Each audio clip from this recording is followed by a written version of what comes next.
जिला हालचाल आज रही सुवर्णपुर जिला तथ्य देइछन्ति आम सुवर्णपुर संवाददाता वेणुधर प्रधान और उपस्थापन मु सरिता साहू।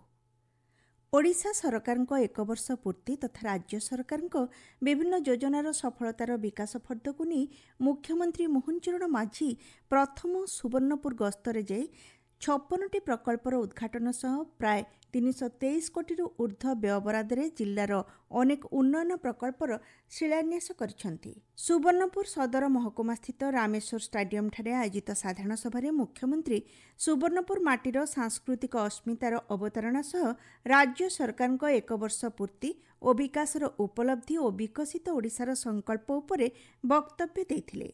विशेषकर धानर सहायक दर क्विंटाल पिछा 3100 को वृद्धि, महिला सशक्तिकरण और आर्थिक स्वावलंबन को नहीं राज्य सरकार प्रवर्तित सुभद्रा योजना सह अन्यान्य योजना उपरे आलोकपात करथिले। सरकार आसिला परे प्रथम थर करी सोनपुर जिला को आसीबार सौभाग्य मते मिलिला।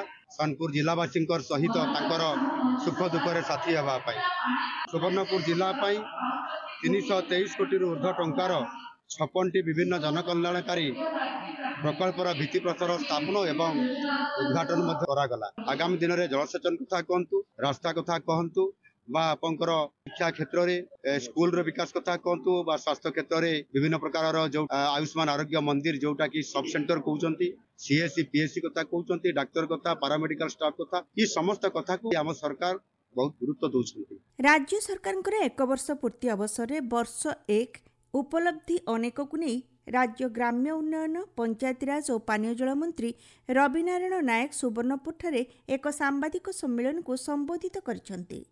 प्रधानमंत्री नरेंद्र मोदी नेतृत्व में 11 वर्षर विकास उपलब्धि सह देशर सीमा और आभ्यंतरीण सुरक्षा एवं आतंकवादी मूलोत्पाटन पर ऑपरेशन सिंदूर उपरे आलोकपात करिथिबा बेले विकसित भारत सह विकसित ओडिशा पई निया जाइथिबा संकल्प संपर्क रे कहिथिले। प्रधानमंत्री आवास योजना रे प्राय पाखापुखी गाँ को आम संपृक्त करें एवं जो गाँ गुड़िका भी बाकी रहिबो से गाँ को आम मुख्यमंत्री सड़क योजना माध्यम संपूर्ण करने लक्ष्य रखीचु। एहारी भितरे गाँव आवश्यकता दृष्टि जमी को पानी दिज्व।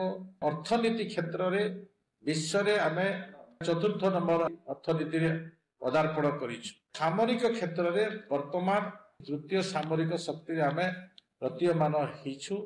वर्ष एक उपलब्धि अनेक को नहीं सुवर्णपुर रॉयल पड़िया ठारे चलिथिबा जिला स्तरीय विकास मेला 2025 मंच रे वीर महाराजपुर विधायक रघुनाथ जगदल्ला अतिथि भाव जोगदे राज्य सरकार एक वर्षर कार्यकाल और विभिन्न सफलता उपरे आलोचना करथिले।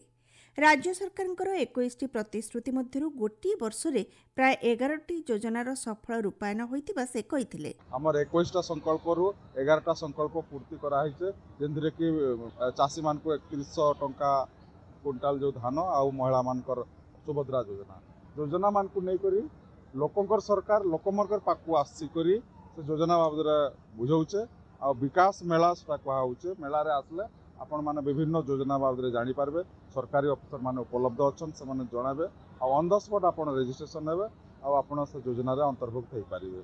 इरा हला मूल लक्ष्य। केंद्र सरकार 11 वर्ष पूर्ति अवसर रे सुवर्णपुर माटीर यशस्वी बयन शिल्पी पद्मश्री डॉक्टर चतुर्भुज मेहेर प्रधानमंत्री नरेंद्र मोदी कार्यशैली और दक्षता को भूयसी प्रशंसा करिसेंति। देशर सार्वजनीन विकास सह दक्ष नेतृत्व भारतवर्ष को विकासशील दिग को अग्रसर करुछि बोली से कहिसेंति। हमरो भारतर प्रधानमंत्री श्रीमान नरेंद्र मोदी 11 वर्ष राज्य शासन करिवार दिन प्रवेश होईछि। ए 11 वर्ष राज्य शासन भितर बुणाकार मानकर जा उन्नति होईछि हम आशा करूछु आउरी उन्नति हेबो। सुवर्णपुर जिला वन विभाग तथा सामाजिक अनुष्ठान पक्षरु जिल्लार विभिन्न स्थान रे विश्व परिवेश दिवस पालित होईछि। सुवर्णपुर जिलार पाताली श्रीक्षेत्र समेत शताधिक जगन्नाथ मंदिर रे पवित्र देवस्नान पूर्णिमा पालित हो जाइछि। जिला हालचाल आज पई एतिके। आसंता काली जिला हालचाल रे सुनिबे सुंदरगढ़ जिला संपर्क रे।